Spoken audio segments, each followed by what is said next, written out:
Pontoon and fishing boats you can buy at Miller's 30th Anniversary 10-10 sale are the best we've ever offered. And this year's very special 10-10 offer, that's the best ever too. Because when you make your 10-10 boat purchase, you'll pay nothing at all for 90 days.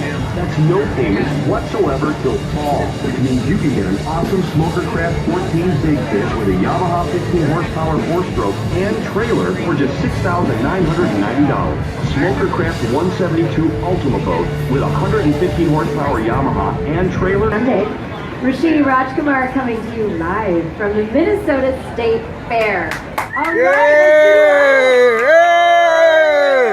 we are having fun, keeping it real, and we have such a fabulous show. We're winding down our 12 o'clock hour with a very esteemed guest from our community. She is a professor from the University of St. Thomas, our friends over at the University of St. Thomas. Many guests of theirs have been, many people from there have been on the show. She is Dr. Artika Tyner, Assistant Professor of Public Policy and Leadership at the University of St. Thomas. And you know, the State Fair time is fun, the summer is fun, but throughout the year there are always crucial conversations going on. And we have seen many times when conversations and lines of communication bust, they break down, they just go into complete free fall. And what results from those? Things like Ferguson, things like unrest and shootings in the Twin Cities, things like the Orlando North nightclub shooting, as well as just other situations, maybe smaller scale, where you didn't get your goals accomplished. So I've asked Dr. Tyner to join us to give her heartfelt as well as very well-researched advice on how to have civil conversations that incorporate and include different kinds of opinions. Welcome, Dr. Tyner. Thank you. I'm excited to be here. So hi to all our fair goers and all.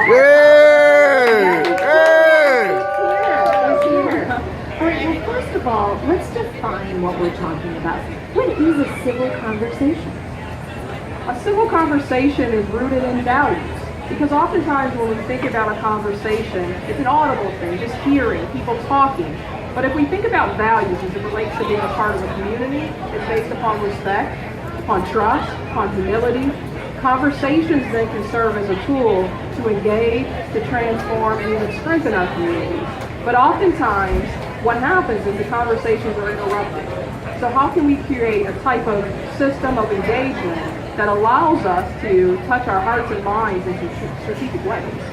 I mentioned in your introduction some of the examples of when communication has broken down, but let's start at a positive note. Do you have any examples of organizations or people or events or even city governments who are doing it right now that maybe we can all learn from? The examples that come to mind right away are a few that I've participated in over the past year. The first example would be the trip to celebrate the 50th anniversary of Selma, the Selma March.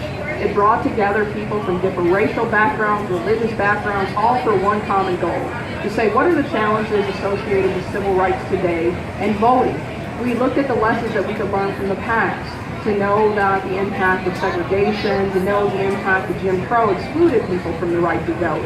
But truly, as we fast forward to today, the simple answer is everyone has the right to vote. But in peeling back the layers as a researcher, we have some questions asked. Even here in the wonderful state of Minnesota, of asking the question, who cannot vote? And we had to look back at one particular campaign that's being led by the Second Chance Coalition and Take Action Minnesota on Restore the Vote. That to ensure that people who have a criminal conviction are not excluded from the ballot box just because they're currently serving time or on some types of conditions of probation or parole. What do you say to someone, on that note specifically, who says, look, Dr. Tyner, this person has done a terrible thing. They've killed someone, they've robbed, now they're in jail, they've lost their right to the American vote. What do you say to them? What do I say to them is that the key of not just losing rights, but losing the process of civic engagement, voting is our voice. So if you say, states have taken different approaches. There are some states and some countries even that say you can vote while in prison or in jail. Currently, Restore the Vote is looking at people who are in our communities, tens of thousands of people who are taxpayers, who are engaged civically in their schools, their churches, so business owners. But yet, and even one friend that I'm thinking of is a professor. but still just having the opportunity now to vote because he's completed the terms of his probation, I think that we just have to question what is the purpose. And that's an opportunity for a dialogue. I don't have all the answers, but I think a dialogue can lead us to some fruitful paths. You've talked about listening as a huge skill when we're dealing with civil dialogue, civil conversation. That is one thing I feel has really been lost, not only in our country, but in our Congress. Hello, people are not listening to one another. Well, the reality is, if we just look at the human anatomy, you and I, we have 2 ears, one mouth. I think there was something intentional about that. That the opportunity for us to be able to listen and engage is something that oftentimes is missed. And truly, if we think about listening, by design of just conversation and dialogue, about 80% of our day is really spent listening.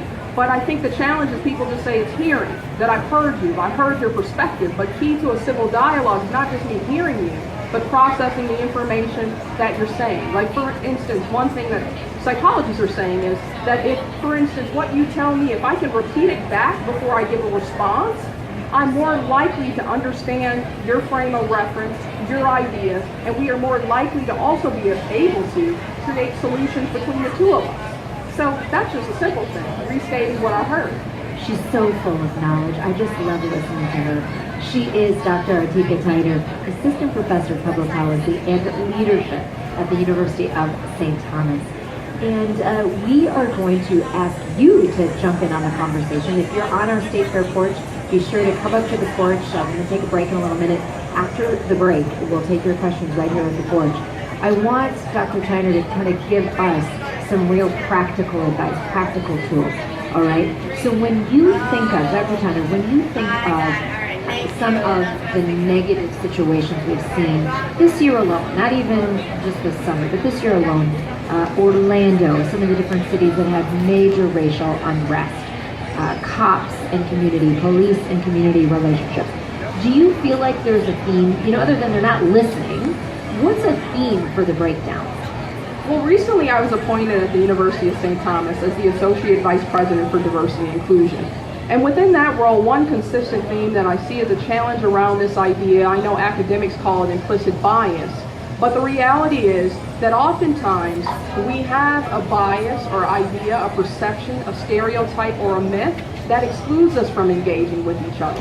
Like, for instance, a common one that I experience is, I'll say something and it's maybe in a situation where there is conflict, and people tell me, calm down, stop raising your voice. But the reality is, if